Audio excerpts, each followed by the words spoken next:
Hello, Not About Us family. Thank you for tuning in to my ongoing Revelation study. Today we are reading verse 17 in chapter 1.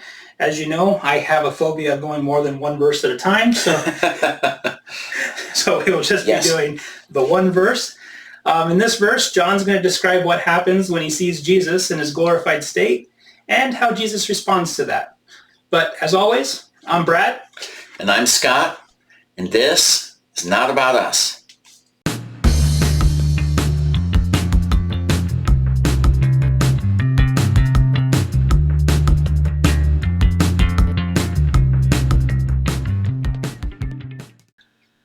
All right, hello everybody. This is dangerous to say because it might get proven wrong, but today's study might be a short one. Yes, always dangerous to say. We say that with the best intentions, but then sometimes we end up in conversation and they go a lot longer than we're assuming. But today, like usual, I have a few conclusions and several no conclusions.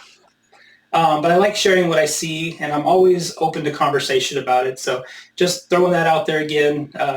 Always feel free to message us if there's something in here that you want to talk about, or if you've seen something that I've said differently. I would love to see how you're seeing things as well. So I like to try to paint the picture of what I'm seeing the best I can. Sometimes I don't know if it always translates well to words, but I would love to see what other people, what their paintings are looking like as we're continuing on in Revelation here.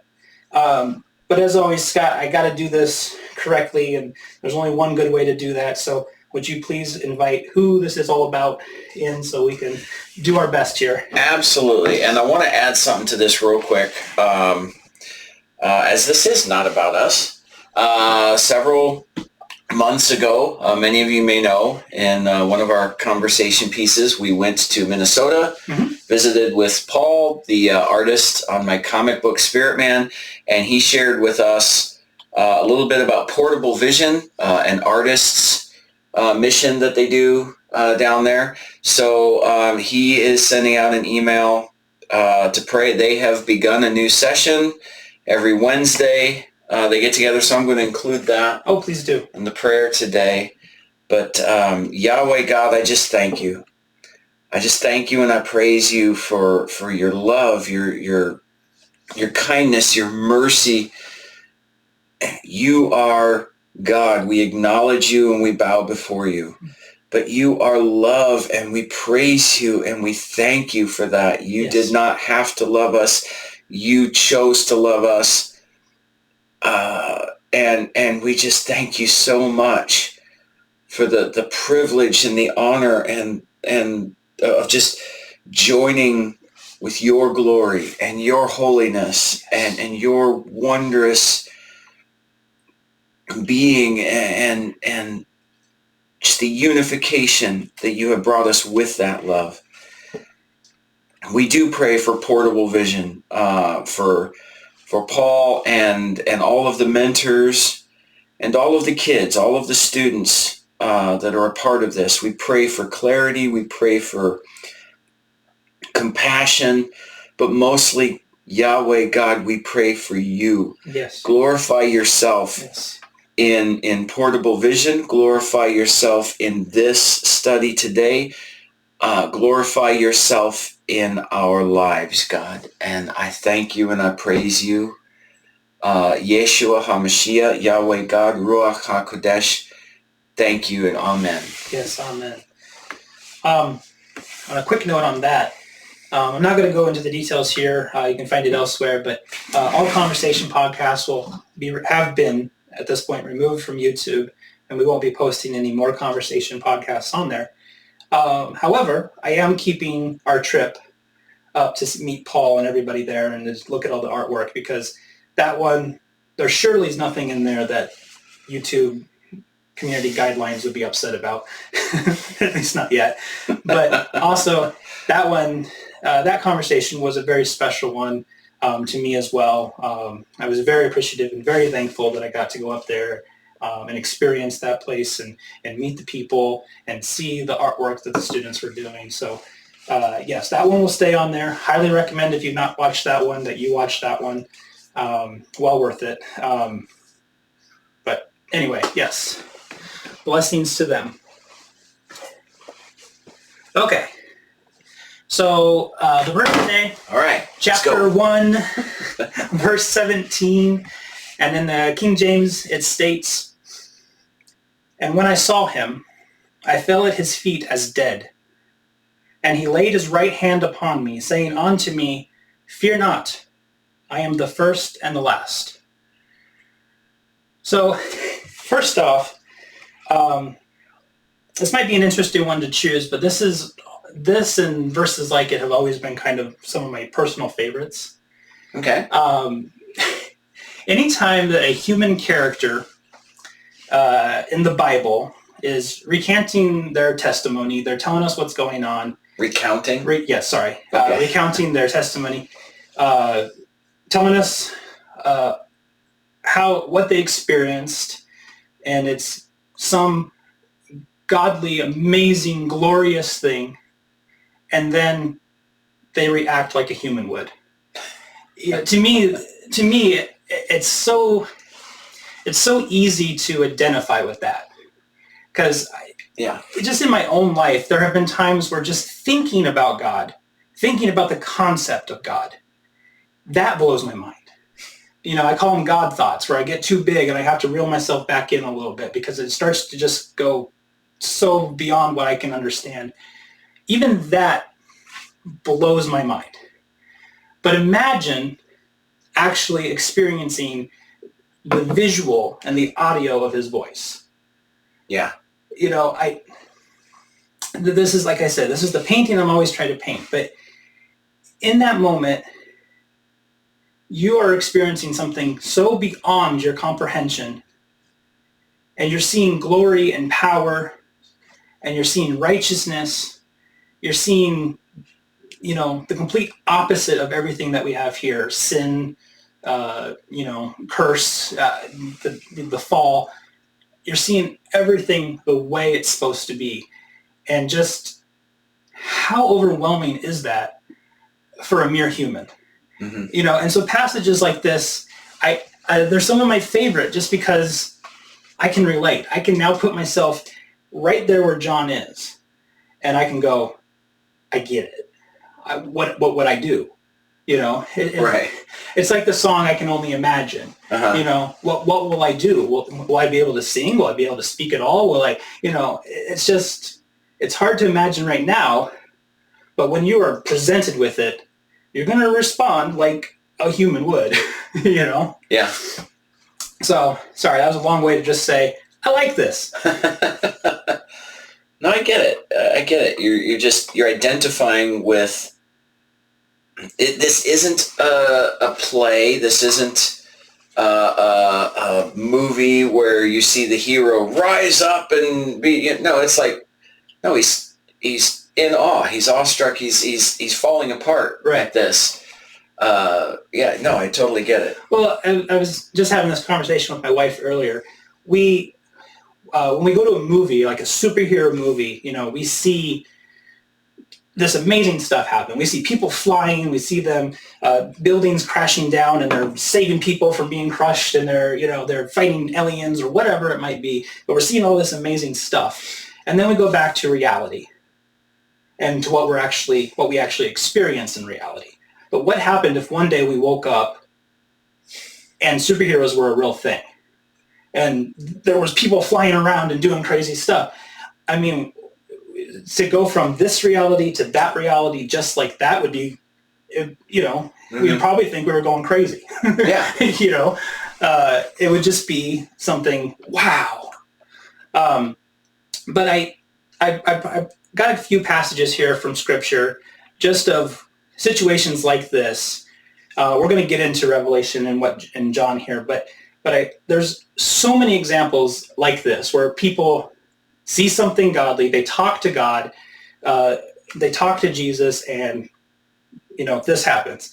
Abraham, he falls on his face when discussing his covenant with God in Genesis 17:3. Joshua falls on his face and begins worshiping the commander of the Lord's army and Joshua 5:14. Ezekiel 1:28 describes the appearance of the Lord he saw and mentions Ezekiel fell upon his face. And a lot of repetition of this falling on my face. And I really like that description, so I'm going to read it real quick. As the appearance of the bow that is in the cloud in the day of rain, so was the appearance of the brightness round about. This was the appearance of the likeness of the glory of the Lord. And when I saw it, I fell upon my face, and I heard a voice of one that spake. First of all, I love the way that description. I love the Bible can be so poetic, and this was King James Version, and it didn't matter what version I read that in, it still had like that poetry to it. And I just love that. But, he's so overcome in that, and once again, he's using the words, the best of his words that he can do to describe what he saw. And it's a beautiful passage, but it still pales to the actual experience of seeing him with your own eyes. It'll always pale to that experience. Daniel has this response with seeing when he was getting his last day vision in Daniel 10:15. And when he had spoken such words unto me, I set my face toward the ground, and I became dumb. I became dumb. We're going to talk about John being as if dead, but it's the same kind of thing. We're so caught off guard by what we're experiencing because it's so outside of what we're used to in our reality. And these are people who have already had, certain experiences and stuff like that, and it still rocks them to their core when they have that experience, which I just think is so cool. This is a trifecta. Peter, James, and John in Matthew 17:6, all three fell on their faces in fear when Jesus was transfigured. And at that time, Jesus had to touch them and told them to arise and not be afraid, which is going to be similar to what happens here. And I have some thoughts on that too. I'm just giving you a whole lot of, hey, this is coming up. I'm sorry. I'll stop that. And then, of course, one of the greatest, I'm not going to spend a lot of time thinking about this. I'm just going to throw it out there. Paul, he fell to the earth when traveling to Damascus in Acts 9:4. He also recounts it later in Acts. But to me, this is one of the most humbling experiences ever, just period, ever. Jesus confronts Paul and asks why Paul is prosecuting him. Persecuting. I'm so sorry. Thank you. Prosecuting him. Well, that was actually kind of means the same thing, actually. But then it has the judical. So no, I appreciate that. Sorry, I'm a little excited today. But I'm not going to spend a lot of time on that, but think about that. Just imagine being in that position for a moment. Not only are you having the experience of your lifetime, but he's saying, whoa, why are you doing this to me? That's not part of our study, but when I was thinking about that, I was like, oh my gosh, no, like that's a deep thought. And then of course we all know that Paul becomes one of the greatest, of the apostles, and just, there wouldn't be a New Testament without him. I mean, it just amazing man. But we're talking about John and Revelation. So all of these are totally human responses when humbled by the awesome, overwhelming voice and sight of God. So I just want to keep this in our heads. Imagine seeing God's power directly. It's unmistakable. Everything that you believe about reality has just been changed. It changes the rules as we know them. How could you not be overcome? How could you not be immediately humbled? Mm-hmm. I mean, for everybody it would be a little different, but what thoughts would pop into your head? Guilt, shame, and now that you know for sure that 100% it's real, would there be an oh no moment? Would there be, to some of us who are doing the right thing, the great celebration, the reward of knowing that, you always knew, but now you're experiencing it. So many possible things, but there's no way that anyone could stand in front of the glorified Lord and not be humbled and overcome with something. Yeah. I want to keep that in there. Mm-hmm. But so for me, I looked at a lot of the words in this verse, and a lot of them mean exactly what they mean. So I fell. Well, he fell.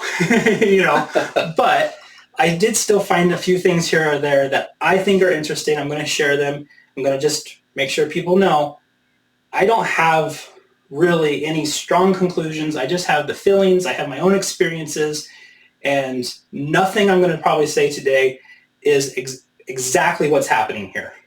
I'm not going to stand on 100%. This is exactly what was going on. Right. This could be part of what's going on, but nothing here is exactly what was going on. So I just want to make sure people know that. But the first word I did look at was fell, and it's Strong's Concordance 4098, and it means to fall. The word is pipto, kind of like it, pipto.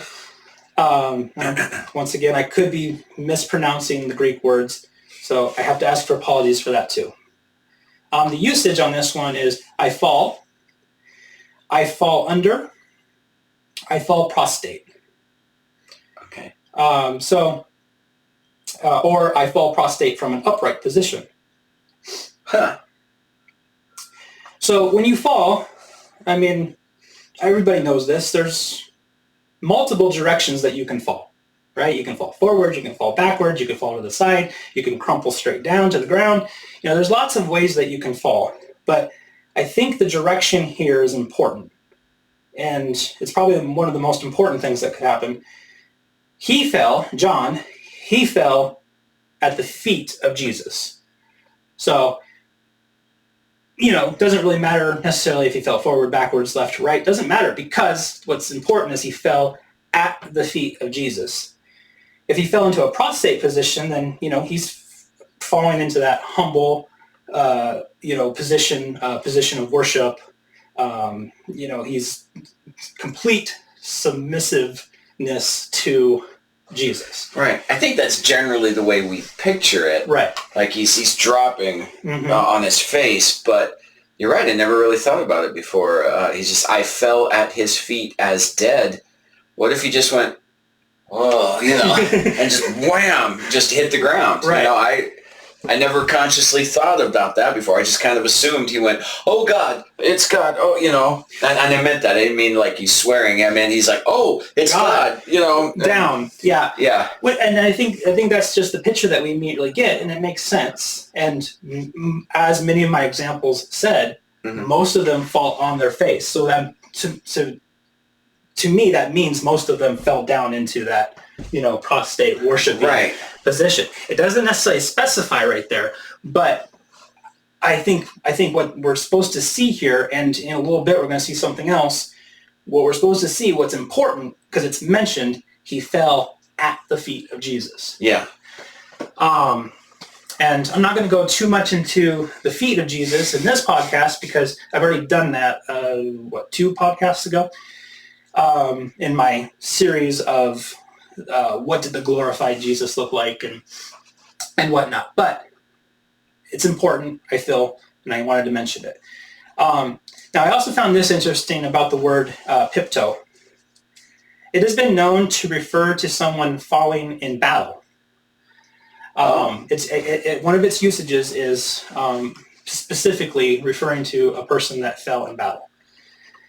So once again, I'm not saying that this is what's going on here with John, but I had this image that came into my head, and I want to share it. Me personally, I sometimes feel like I am battling my sin, and I'm battling temptation. And that struggle can be tiresome. Sometimes I lose a lot of energy in this. I might, and especially because of the up and downness of it, I might have a victory one day and feel like I am on fire. And then the next day, I might feel like I've lost so much territory, I have to retreat. And just like a battle. And if I'm honest, like I said, sometimes I feel really worn out by this battle. And then when that happens, I have to be on guard, because that little voice starts popping in my head saying, is it worth it? Is all of this worth it? If this back and forth battle with territory gained and territory lost until eventually someday I will finally tiptoe, I will finally fall in battle. Is it worth it? And I hate that voice, but I know I can't be the only one that sometimes that struggles with that. The doubt pops in there. The little voice tries to convince you of something else, whether it be from the enemy or whatever. But it's moments like this when I'm doing this study and these images pop into my head, and then I see something else. I see another image that pops in my head, and then it makes me go, yeah, it is worth it. And let me tell you why. If I fall in battle in the same direction as John just did right now, and I fall at the feet of Jesus, if I were to fall as if dead in my sins, Jesus is there to remind me to not be afraid. What is he going to do to John here? He's going to say, don't be afraid, right? So that right there is what makes it worth it. That simple little truth, that reminder, all the struggling is made worth of it, the worth of it is there because of Jesus. Now it's that truth right there, that simple little truth that will remind me and give me the energy and the strength to get back up, because Jesus is worth it. Now, once again, I'm not going to say that the author of Revelation is saying that this is what's going on here, but it is a vision that when I ponder this, to me, it's a beautiful vision, because it is a reminder that I'm not forgotten, I'm not lost, even when I feel like I'm struggling. Fall down as if dead to the feet of Jesus and let him pick me back up. Let him put his hand upon me and tell me, don't be afraid. I mean, that what makes it worth it. Jesus makes it worth it. Like I said, no idea if that's what's going on here. It's just a vision that popped in my head, and I was going through the whole vision, and I'm like, what would make it worth it? Well, it's right here. Fall down at his feet, you know? Uh-huh. If anything, these podcasts have explained that, we believe very strongly in the ever and ever, the eternity with our Savior, and just how wonderful and beautiful and awesome that's going to be. The party that lasts forever and ever. The celebration of the mighty deed that lasts forever and ever. I mean, in Genesis, in this study, hopefully that's the one thing we're getting across. And that's what makes it worth it. Jesus. I don't know if you have any thoughts on that, but I'll move on if you don't.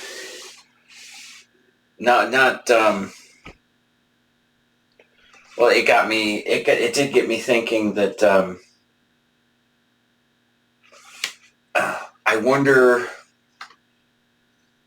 the ever and ever and all of that, and submitting, falling at his feet as dead, and being lifted up, do not be afraid, laying his hand upon us, and all of that, it is something that we all fail at in this lifetime to a degree. And when sin is removed, it will be perfected. But I think one of our biggest failures is that we don't fall soon enough in this life. Exactly, yeah. And that we can experience the ever and ever. We can experience the laying on of hands from Jesus. We can experience that now. It's not, I don't believe the eternal life, upon death and for the rest of this physical death and then your judgment and the rest of eternity. I don't believe it's supposed to start there. I just think essentially, because of his mercies, he's given us a point where it's like, okay, you know what? Let's cut this off and let's remove you from the sin and the struggle, and let's I'm going to let you start the rest. But I think almost everyone who's ever lived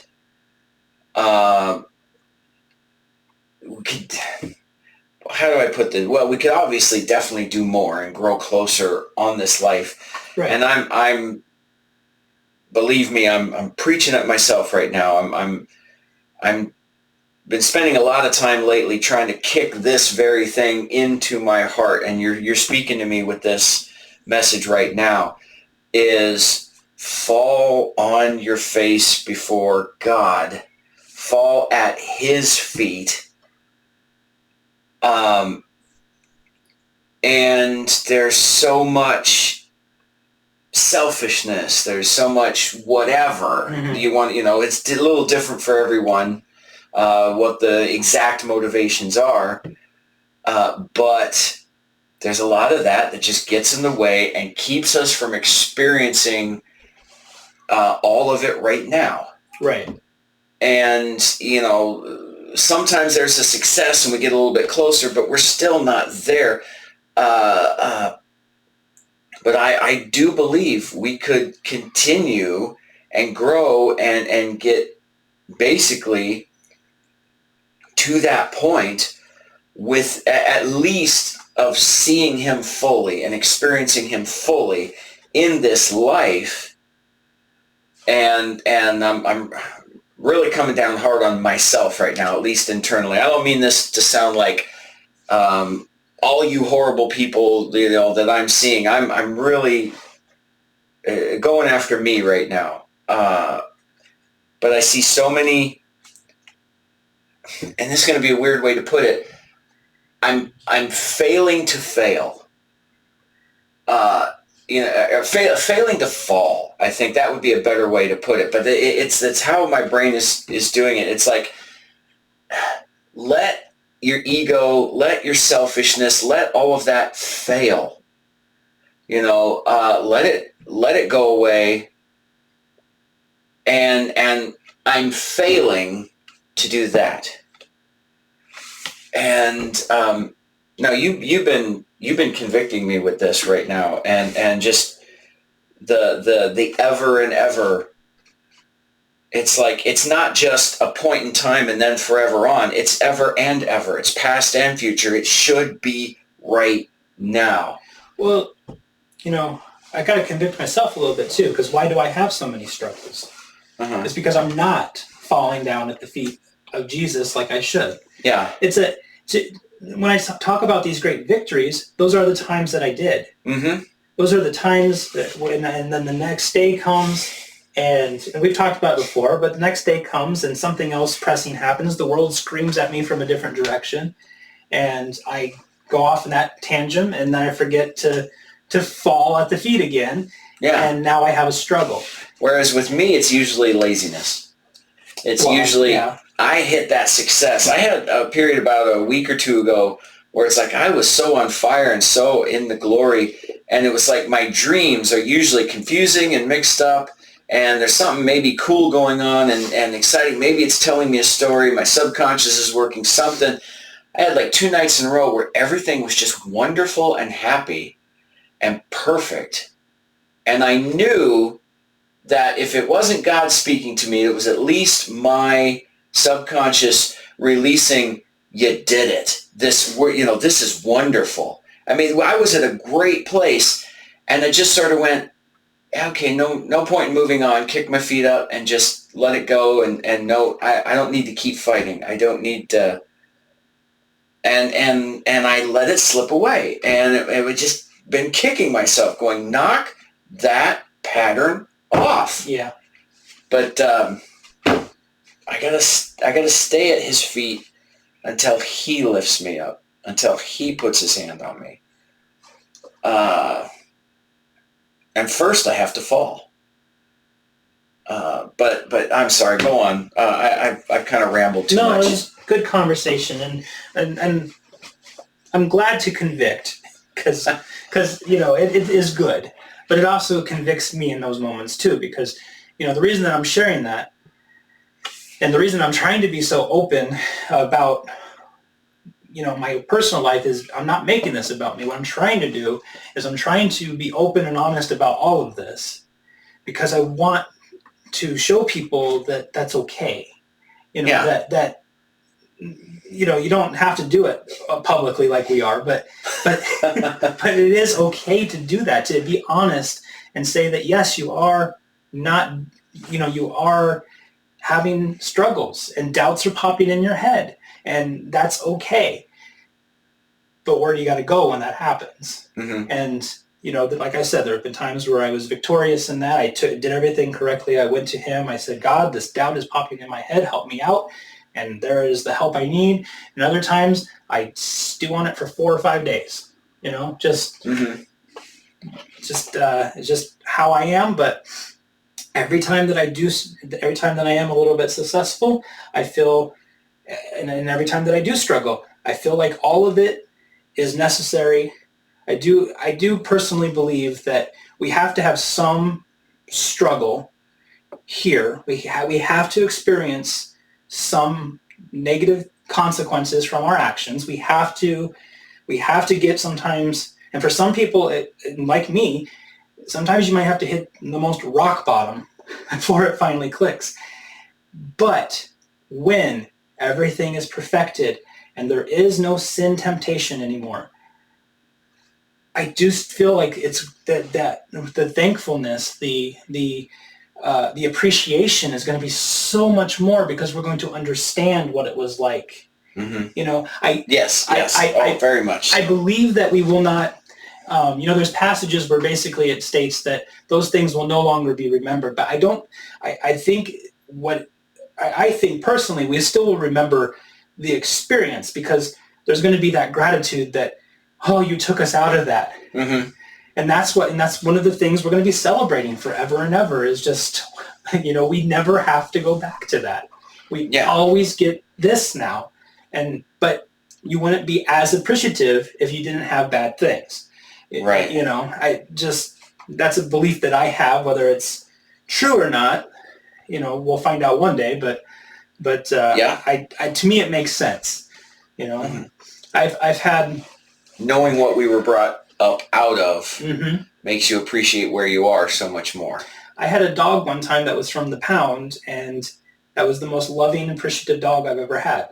And I think it was because before we had him, he had a bad life. And so when he came into a good life, I think he was generally appreciative. I mean, I'm not calling us all dogs, but I think it's a similar idea there. If even a dog can understand, hey, this is better than what I had, and I feel like he had a bad life because there would be times where, like, you'd be playing and you might put a hand up and he would start to cower. And I'm like, did somebody hit you in the past? I just had sensations that he had a bad life before us. But then with us, he gets to be a dog again. He just gets to be happy and do what dogs are supposed to do. And so I feel like there will be some of that. We got to have the bad to appreciate the good.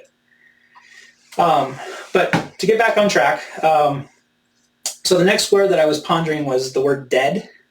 As if dead. I fell as if dead. It's Strong's Concordance 3498, and it's necros. And apologize again if it's not quite pronounced right. As dead, necros. That sounds right. I mean, necros. Necromancer, necro. Necro. Didn't even think about that. Death. Yeah. Which all of that comes from a root word of neck something. Neck something. So, I mean, that all makes sense. That is the Greek pronunciation, neck something. But this definition is dead. Usage, though, can be dead, lifeless, subject to death, mortal. As a noun, it can be a dead body or a corpse. Found this interesting, though. And the word study helper here. So unresponsive to life-giving influences, like opportunities, and then also inoperative to the things of God. Huh. So I have a few thoughts on that. The first is that last line, which, inoperative to the things of God. So in a dead state, John is inoperative to the things of God. Operative means to function or having effect. It can also mean a surgical thing, but I didn't have anything on that. But if it means to function or having effect, inoperative is the opposite. No effect, no function. So then, once again, go with me down this road. Even if it doesn't sound right to you, hear me out. Okay. So Jesus has to touch him and tell him not to be afraid. Now, in a way, what I'm seeing here is in a not maybe not physically or literally, but in a shadow picture kind of way, he brought him back to life in that moment. He brought him back so he could be operative and to function again. Yeah. He placed his hand upon him. Do not be afraid. And now John is able to go out and do the message, or to deliver the message that he was supposed to give. Mm-hmm. In a way, in a spiritual shadow picture way, he just brought him back to life. Yeah. Even if John wasn't literally dead, only if he was as if dead, but Jesus just brought him back. Now, to me, let's see here. In a way, bringing him back to life so he can be operative into function, or to function correctly, which is a favorite bit of mine from Scott's Genesis study. He brought him back so he could function correctly. Right. From that Genesis study, basically, before the fall, everything functioned correctly. God designed everything, and everything was working correctly. If you think of it like a great timepiece or something like that, everything just functioned correctly. There were no errors. Mm-hmm. And then after the fall, it does not function correctly anymore. But the whole restoration of all things, when the new heavens, the new earth, and all of this is accomplished, everything will function again correctly.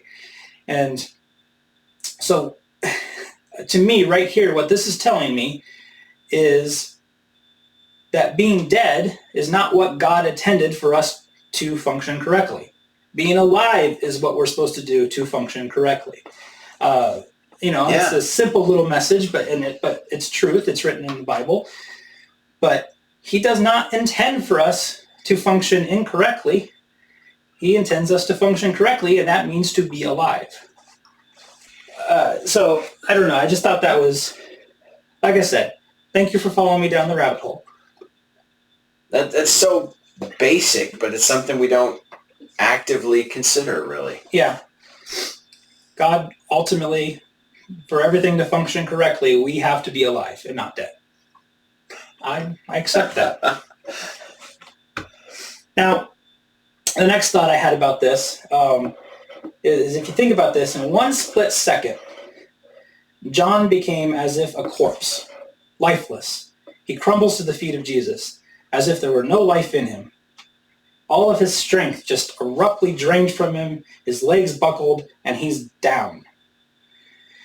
Now, this was, in this moment, this was pretty cool to me, and this was a necessary reminder that I think God put in my heart. So once again, I'm sorry, it's a personal thing, I'm going to share it. But it's not to be about me, it's about my testimony, it's about to glorify him. And I need these reminders once in a while because, as I mentioned earlier, there's a struggle. But I, too, have had an experience with Jesus that caused me to fall to the ground. And my situation was different. I was in a sitting position, and I did not fall down as if dead. It was actually quite the opposite. At that time, I was holding a baby, and I was in a sitting position. And actually, I was holding her more like this because I was just mindlessly bouncing her, trying to make her happy. And she was very upset, and I'm just mindlessly, and I'm in that moment, I'm in like the worst shape of my life. I've talked about this before, and I apologize if you're tired of hearing it, but I was in the worst shape of my life. I had been doing my own personal like devotional, and I was kind of doing like my own version of Acts. I was writing down all the things that have happened to me in my relationship with God. But when I did that, I also had a lot of things that were popping up that I was realizing that I was hurting God. I was seeing my actions written down, and I was considering what God was thinking about this, and it overwhelmed me, and I was in tears. I was in tears because I realized how many times over and over and over again, and especially, I didn't forgive myself, but I kind of gave myself some leeway when I was younger and I didn't have a relationship with God.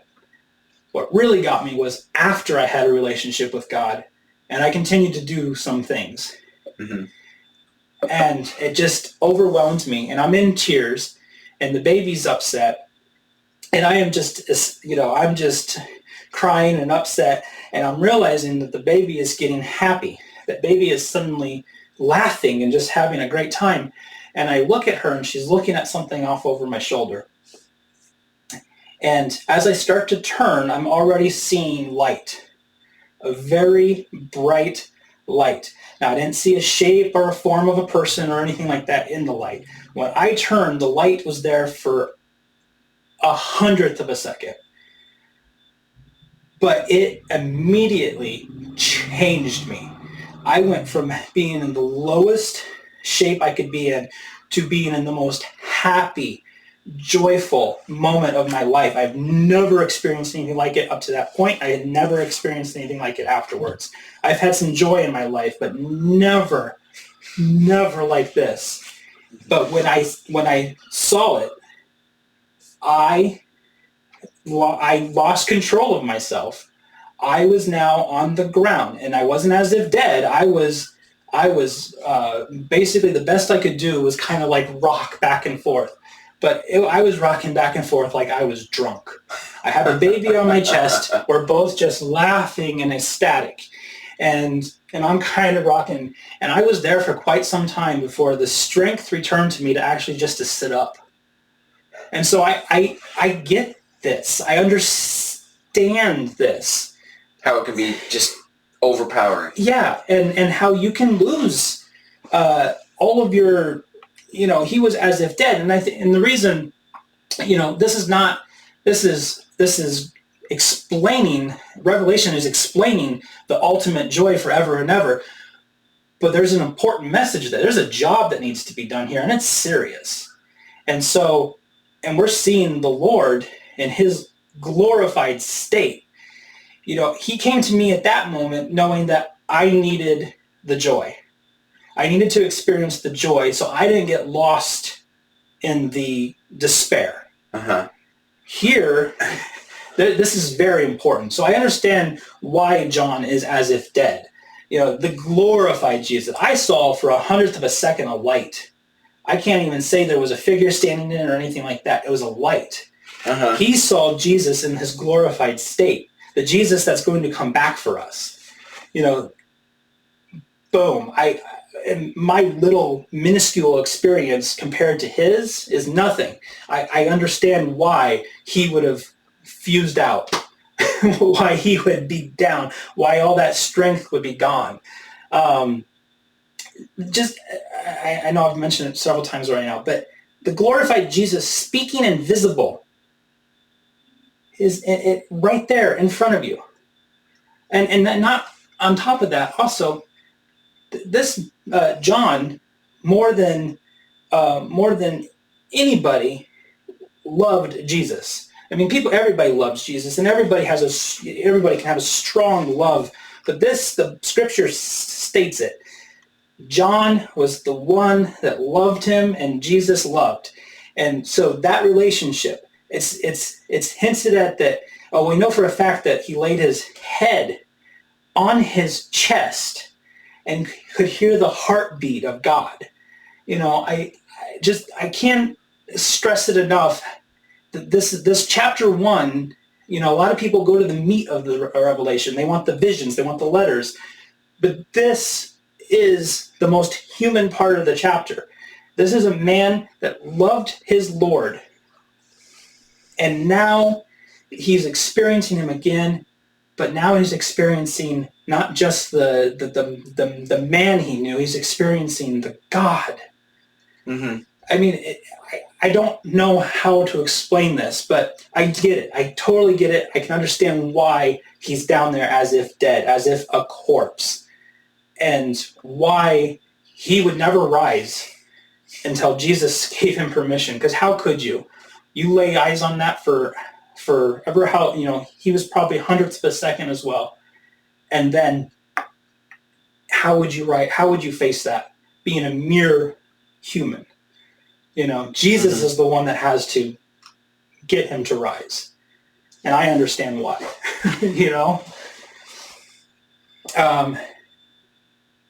Now, I don't know if you have anything on that. Otherwise, I'll continue on. But I just keep wanting to explain that. I want to get that picture out there. I don't want to lose sight of that. This is all about Jesus. This chapter is about the mighty deed, the work that he's done and the work he's going to do, and why he's doing it for us, who do not deserve it. I just never want to lose track of that.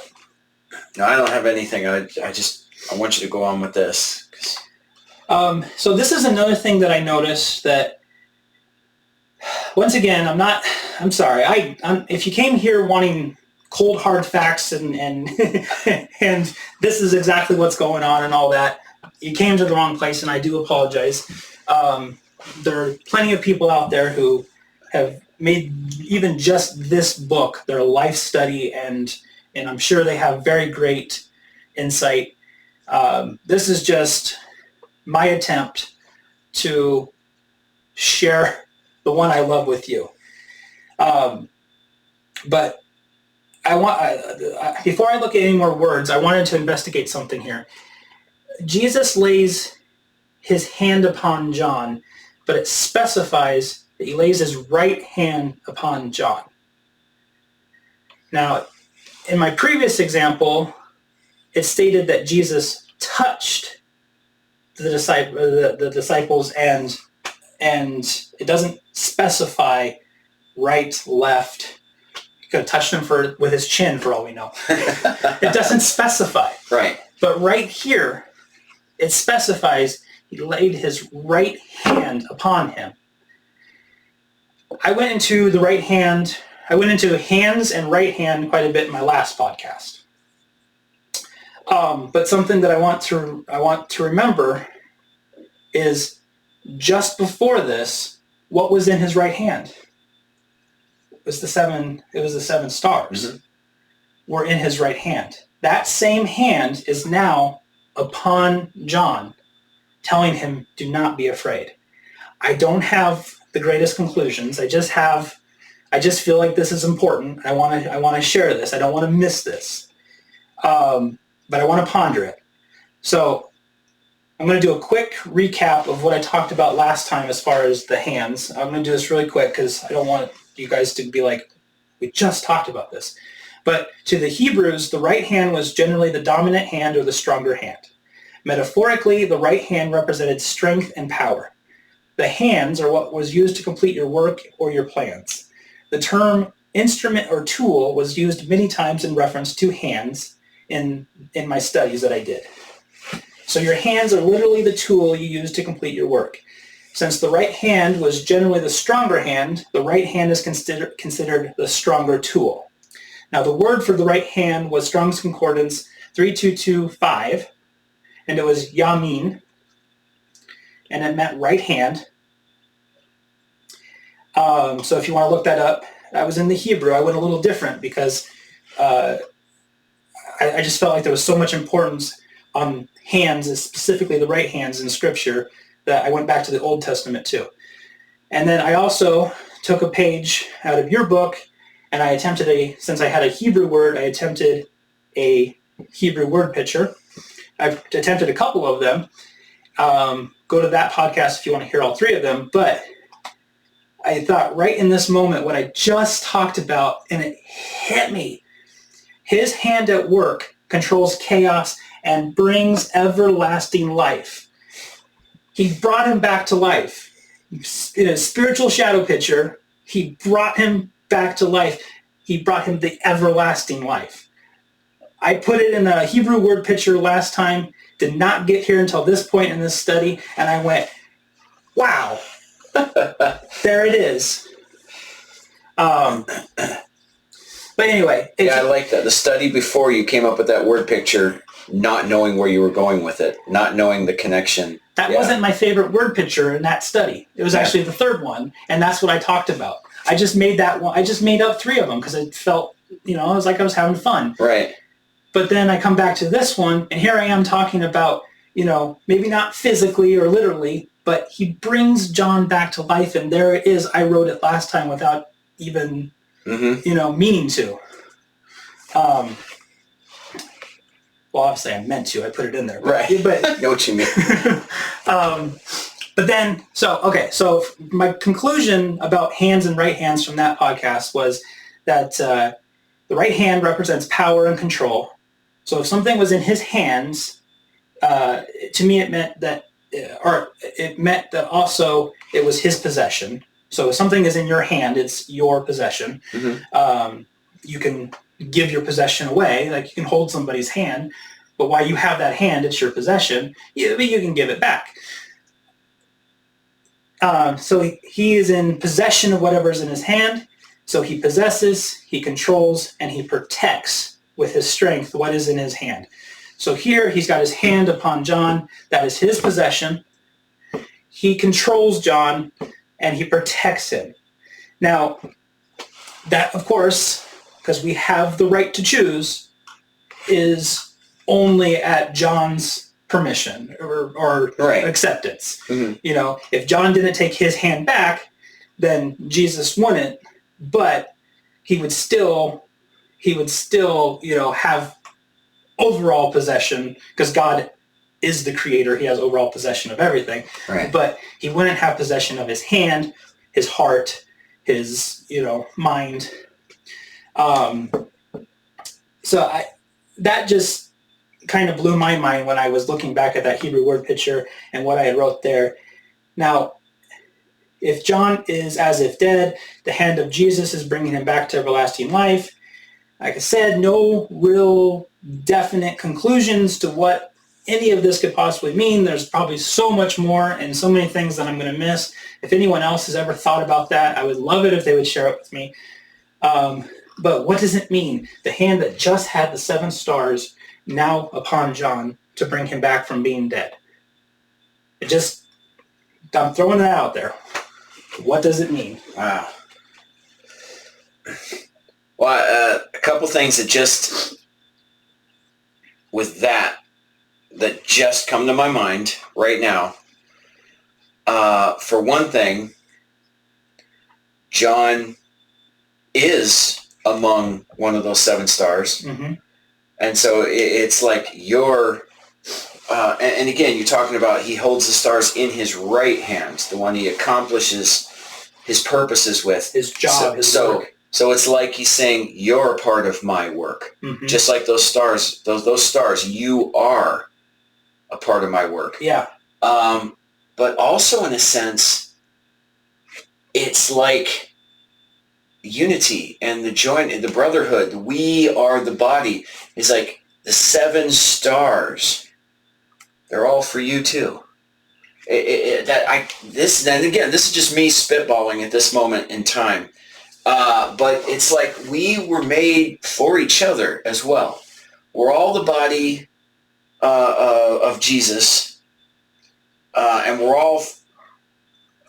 all have a purpose that's to unify with God, but he wants us to be unified among ourselves as well. And I got that picture. It's like 7 stars in my right hand. They're for you too. Right. That was just my first thought. Well, I was also thinking that the John's going to have the vision, and he's going to have the message to deliver to the churches too. Mm-hmm. So it was also kind of in my mind too. Here's the 7 churches, and I say churches, but I prefer assemblies. Assemblies. But for the sake of most people who, see the word churches in there, but Here are the 7 assemblies, and you have the important job, of passing on this message. Mm-hmm. You've got to get this message out there specifically to these 7, and eventually, it goes, of course, we know it goes to the whole world, it goes to every Christian ever, but I'm giving you, this is my right hand, this is my job, my task that needs to be done. This is also now your job or task that also needs to be done. But like I said, it could be all of these and more. It could be none of these. I don't know if I'm onto something here or not. I've never heard anybody put that together before. And I'm not saying I'm the first to ever. I'm sure if I really looked for it, I could find it. Google, I'm sure, would have plenty of people who've already thought about this before, but what does it mean? And even if not, I had this thought the other day. There are millions and millions and millions of people who have lived in history. How many of them, didn't have a book to write or whatever? How many of them had this idea that that's the furthest it went? Maybe he shared it with their family, whatever, but, it's like how many people have had the thought? It just didn't spread because they weren't PhD or king or whatever, right? And didn't get that message out. They just had that thought, and came to this conclusion, had truth in this way, whatever revealed to them, and it just ended there. It was for them in their moment in their lives. But I've wondered about that. How many people we've never heard of have done amazing things in God that just kind of localized. Well, sure. History, of course, is always written by the winners. We know that. And there, of the trillions of people who have been alive throughout history, we only know, if you actually really look at it, if you look at the history books, we only know a very small percentage of names and people. Mm-hmm. And stories. And in my own life alone, after I'm gone, there will be very few people that will remember me, and then that generation will go away, and I will no longer be remembered to history, unless, of course, the podcast just becomes such a huge thing that it's remembered for. Maybe I shouldn't laugh at that. but seriously, and that's the majority of people in history. They are forgotten after a generation or two. No, yeah, absolutely. They're forgotten here. They're not forgotten there. But the cool thing, you're talking about that. How many people in history did they have some ideas or something, and they weren't able to express it, or it was lost? Well, when we get there, they'll be there. Mm-hmm. And the beautiful thing about that is, I'm sure we're going to have that forever and ever to hear those stories and celebrate those stories and go, you figured that out before anybody else.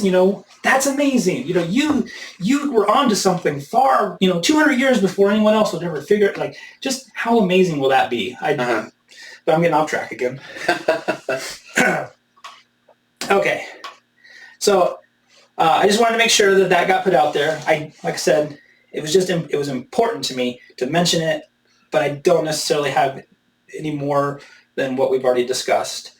I then went on to look at the word laid hands upon me.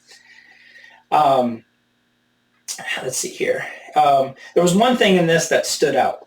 It's Strong's Concordance 2007. Oh boy. Epitith ami. Help me out, Scott. My guess would be epitithemy. Epitithemy. Okay. Looks good. Sounds good. And the definition, to lay upon, to place upon. And the usage, I put, place upon, lay on. And this is what I found interesting. I add, give in addition. Now, I know what it's actually referring to that as far as that. I lay this on top of the pile. I've added this thing to the pile. Right. But that did get me thinking about something, though. If one usage is I add, I think this is cool. Maybe it's not. But Jesus added something when he laid his hands on John. Now, I have no idea what that was. Could be many things.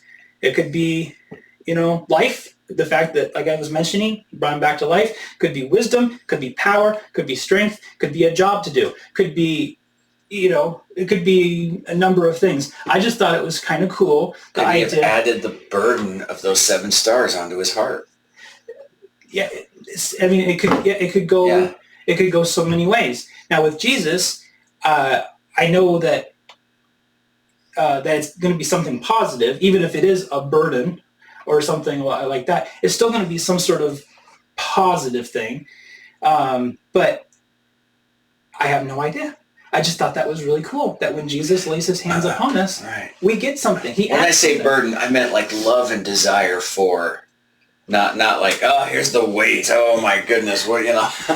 Well, to be fair, when you have that love, and yes, it's wonderful, but there is also stress that comes with that. There's the need to share. That's what I was kind of getting across. But it could be that. Yeah, it could be. I have to get this out. I have to express myself. Yeah, absolutely. But it could be so many things. But you're right. Yeah, I'm again just spitballing that first thought that came to my mind. That was just to me. That was just that was just cool though. Just to think about that for a moment. That he laid his hands upon me and he left something. But not only Jesus, not only Jesus doing that, but when we do that, we talk about laying hands upon in like church settings or just, and anybody can lay hands upon somebody and offer them a blessing or a prayer. We're giving them something. We're adding something to them. And if it's a prayer or a blessing, we're adding something positive to them. And I just thought that was really cool. And I get it. I know what it's referring to. I know that it means like, I've added this, I laid this down, I've added it to the pile, whatever. But in a spiritual picture, I just thought that was really cool. Yeah. I have nothing else to go to say about it. I thought it was really cool. And it's funny because it's one of those words that I look up, I look at it in my study and I go, oh, it means what you think it means. And sometimes I think I go, like, I try to force it. Like, I look at a word and I'm like, there's got to be something, right? Like, like there's got to be, and I've come to this conclusion that I need to stop doing that for one, because it's not right. Obviously, if I'm not seeing anything, I ask the Spirit to help me with each of my studies. If I'm not seeing anything, then there's probably nothing there. I need to move on. But or at very least, there's nothing for you right now. Exactly. But the other thing is, sometimes I think God wants a word to mean a word because it's important that word is that word. It's important that word is that definition. You need to see this as a whatever it is. But what about, no, it's this. Right. I want you, at least for right now, see it as that. It's important. So I'm starting to get over that in my studies, but I used to get kind of disappointed because I'd be like, I just don't see anything there. And I'd almost feel like a defeat maybe. And then I'd move on and find something else and go with that.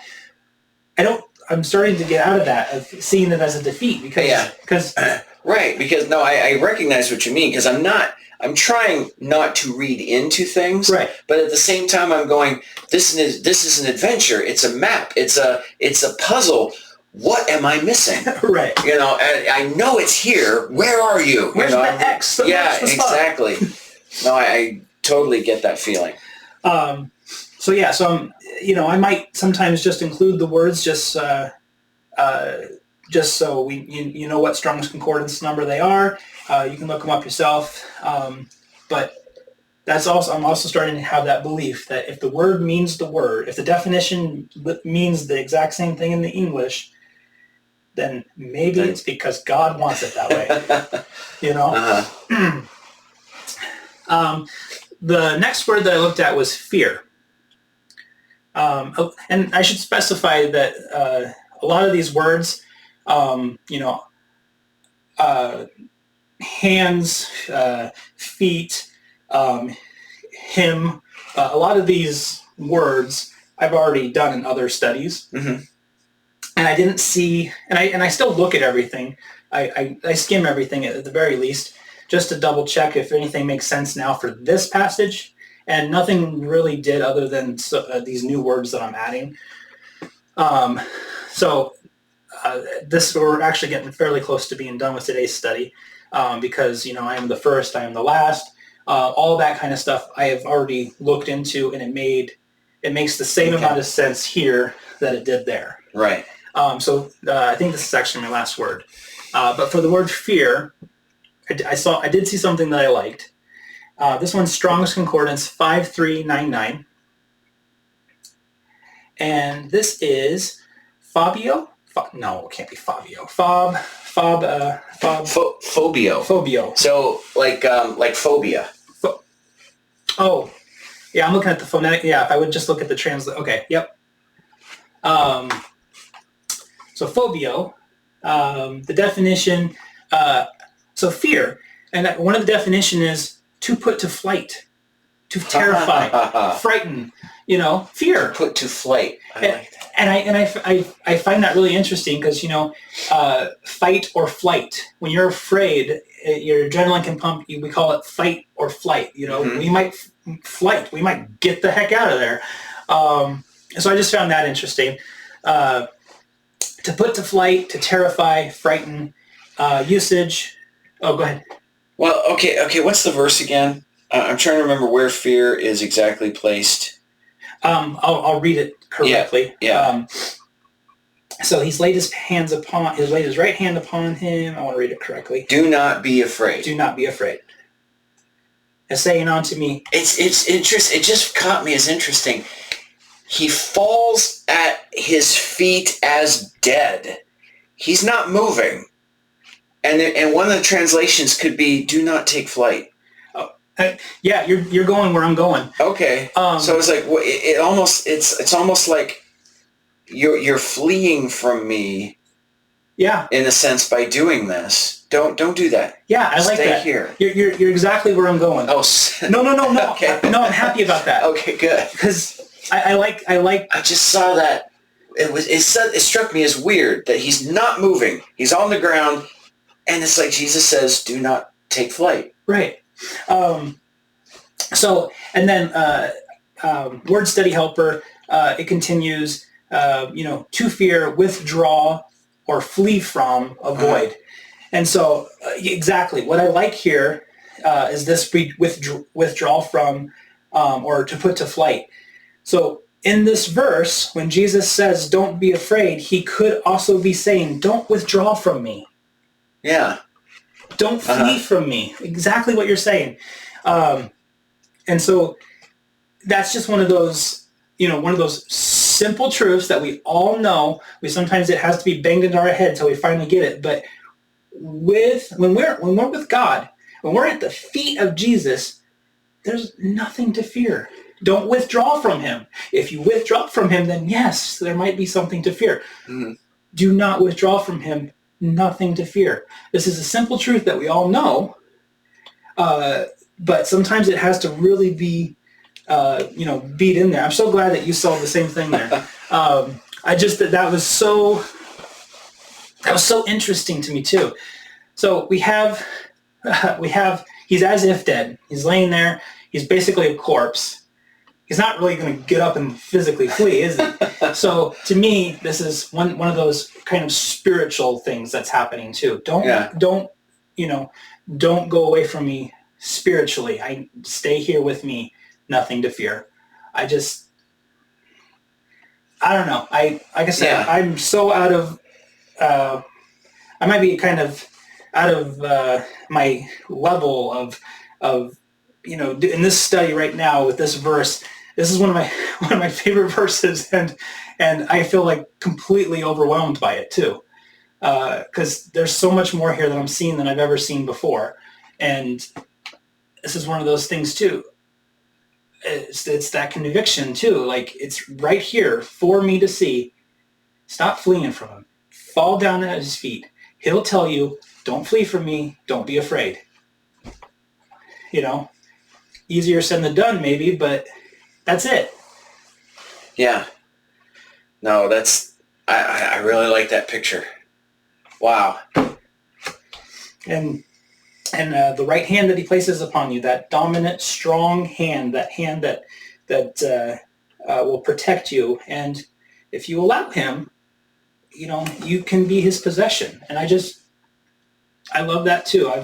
It's been a while since I've talked about it, but that being a slave of Christ is actually very appealing to me. We think of being a slave in modern days as, one of the worst kind of ideas that there is. But I want to be a slave to Christ because I want to be his possession. I want the what do I want to call it? The satisfaction of knowing that I'm pleasing the one who loves me the most, and that I can give something back by being submissive, by answering the call, by being his possession, and trying, doing my best to help glorify him. It's not about us; it's about him. And if I'm his slave, I have no free. I mean, I still got my free will, but I don't have any, wants or needs because they're all taken care of by him. I have no desire other than just serving him. And that brings up a study someone shared with me a long time ago. Is the Lord is my shepherd, I shall not want. Mm-hmm. It basically means, I won't have any desire. It doesn't mean I shall not want things. Right. It means I will have no want for anything. If he's my shepherd, it's all provided. Right. And I'm good. I just where I am. If he's my leader, if he's my guide, if he's my king, if he's my whatever, I just have to follow. And it's all provided for me. Well, and talked about in my study here today, that struggle. Mm-hmm. There's no struggle because I have full confidence that the one I'm going to serve knows better than I do and is more intelligent than I. He has the best plan. He knows what's good for me, for everyone. So there's no struggle. There's no longer any need to battle with myself about what's right, what direction to go, to me, that just sounds relaxing. Mm-hmm. Exactly. I talked about being worn out sometimes because of the struggle, and it's true. I mean, that's just that lack of energy. And then, if you're not careful, then for me anyway, it's not been recent, but in my life, the depression has sunk in. The anxiety has sunk in. Why would I want to live in that state when I can just surrender all of that and relax? I know clearly what I need to do because he tells me, and I'm not saying I'm doing this. But please don't think I'm better than everyone. I'm doing this. I'm not. That's why I'm saying this. I want to get to that point. The struggle is the same as Adam's. We think we know better. Yep. And we want our will done, not God's will done. Yep. And if we would have just stayed in God's will, we would have been in the garden. Yeah. and it's all provided, and it's all wonderful, and it's all pleasant, and it's all glorious. But we said, no, I think, and that was the first step to screwing up. Yep. But yeah, it's a struggle to tell ourselves to shut up. Mm-hmm. That's where the struggle is. Mm-hmm. And, but you're right. If we would just say, hey, you, selfishness, all right, now God, I'm over here. Now there's no struggle. It's all covered. Right. That's the struggle right there is me fighting me. Mm-hmm. Trying to choke myself to death. But yeah, so that's basically what I got from this verse. Like I said, the remainder of this verse, I don't remember exactly what podcast it was, but I felt like that podcast did an okay job of right. I didn't see anything necessarily new for here, but I'll read the verse one last time just because it's been a while now since I've read it. And when I saw him, I fell at his feet as dead. And then, of course, right now, he's falling at his feet as if dead after just all of those descriptive verses explaining what he saw. This glorified God, the one he loved, his friend, the one that he spent time with as a human, now just wow. He was wow here. John was so in love with him here. John loved the version that was here. He loved the lamb. Now he's seeing the lion. It's still the man that he loves, but it's now the glorified, the might, it's just wow.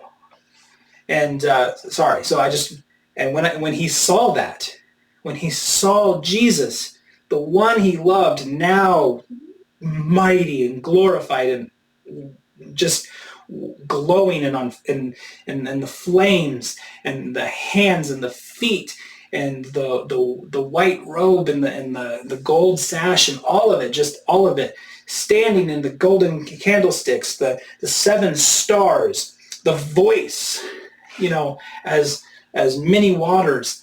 He's just seen this. And he falls down at his feet as dead. And he laid his right hand upon me.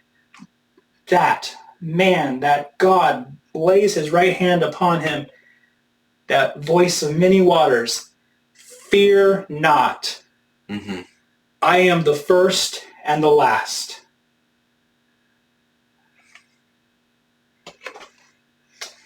And that's this study today. Do you have any other thoughts? Well, just it's kind of humorous to me because initially I like that. Fear not, I am the first and the last. I know that's meant to be comforting, but I remember as a child, as a teen studying this, that fear, and I was that fear not, I am the first and the last. I'm going, yeah, I know. That's why I'm afraid. It's like, what do you mean? I just pictured it like, don't be afraid. I'm the Almighty God. I'm like, yeah.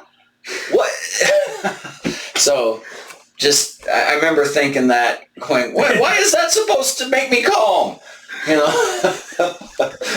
Which is a very good point. Maybe it was also the reassuring presence of the hand upon him. But yeah, the many waters. Fear not. Okay, I won't fear. But no, I like I said, I've explained it well. I would be totally in John's place here. If I had seen that, if I heard that, the visual and the audio, right there, just something he can describe it. Still won't fully understand it until we see it ourselves. But I feel now he's kind of saying, "Fear not." Like he's proclaiming, "Have no fear."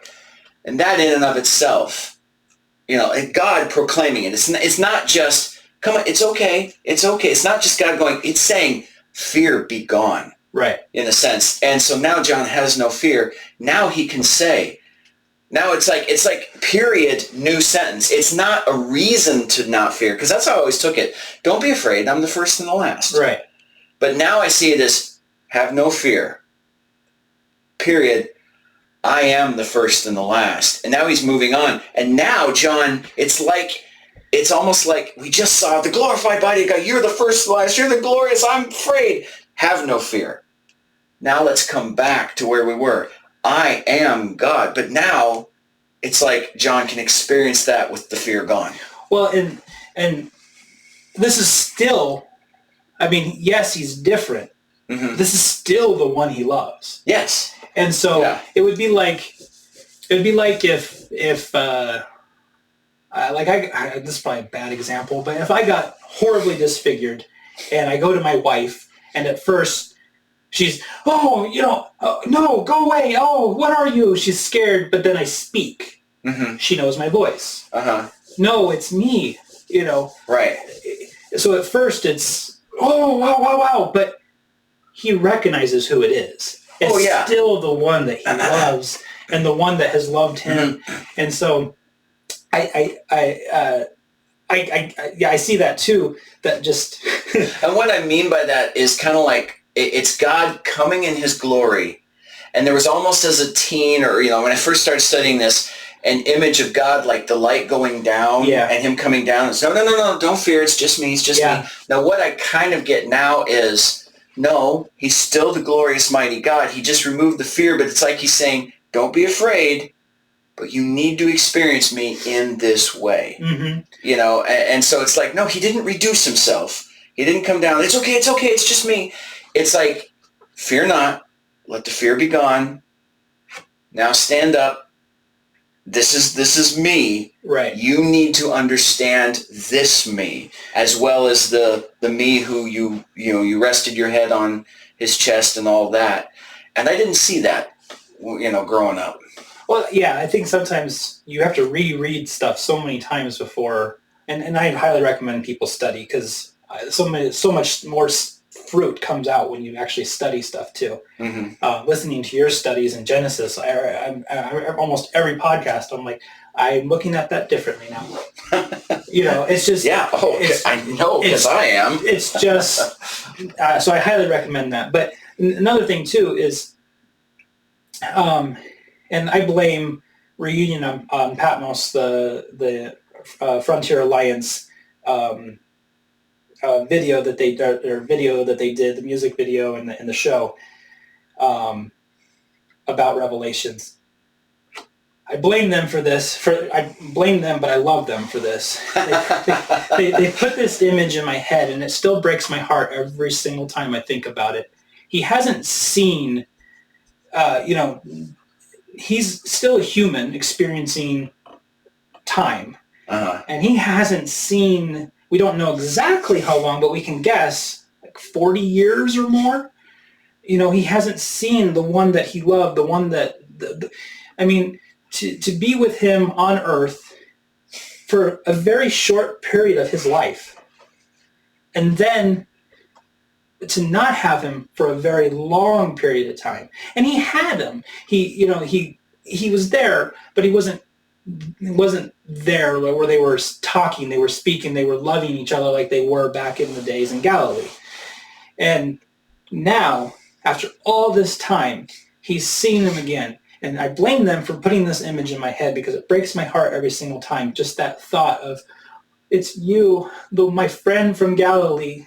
This reunion of finally seeing him again. And a lot's happened to John. A lot of persecution, not a lot of good stuff. There's been a lot of good stuff in the sense that he's been building churches and he's been making relationships, and the church is growing, and he's a very important part of it. There's also because of that, there's also a lot of bad things that have happened. Torture and whipping and being cast out of towns and being hated, which happens, nowadays too. If you love Jesus, there's a good chance that you're going to be hated by a very large portion of the world. But he was experiencing all of that and never giving up. And then boom, here he is again. I just can't it's so hard to imagine all the emotions and the feelings and everything that's going on in this moment with John. But just there's got to be a small part of him that I know who you are. He's explaining it. I'm the first and the last. Oh, yeah. But John is, I know who you are. You're the one I love. And then just imagine in that split second of that realization, all of that bad stuff probably went away. I mean, it still all physically happened to him, but in that split second, he went from being just an old, beaten down, man that had traveled so far and had experienced so much, to just being that kid in Galilee again. I can't say that's exactly what happened, but part of me can't help but wonder. But it does bring back the words of Paul, who said, look, I'm paraphrasing, all the suffering, all the garbage of this life, all the trials, all the horrors, they do not compare to the joy that is to come. And here was John directly in the presence of and experiencing that joy, that glory. Right. I very much, there is that, it's God, that, the fear, but there is very much the it's him, he's back, and again, it's why it's important.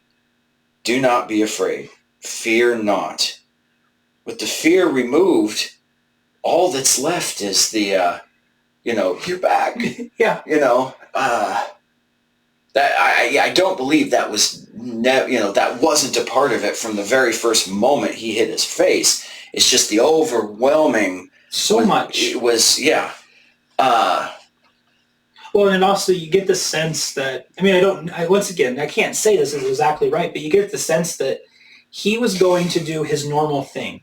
He was going to give prayer and worship like he always did.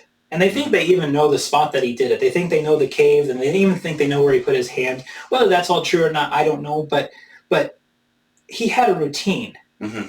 So this was just his routine, just another day of him going and praying and worshiping and giving his love. I don't think he was aware that he was going to walk into that cave that day and boom. I don't think so either. Boom. Mm-hmm. Or wherever he did it. I like to believe some of the traditions that they have out there, but we still don't necessarily 100% know that that's exactly the cave where he had his revelation. But I just imagine, because they show that, he was a very old man at this point, and they show the spot where he would put his hand to help pull himself up, and I can just see it. He's a broken down old man, and he goes into the cave to do what he did, every day.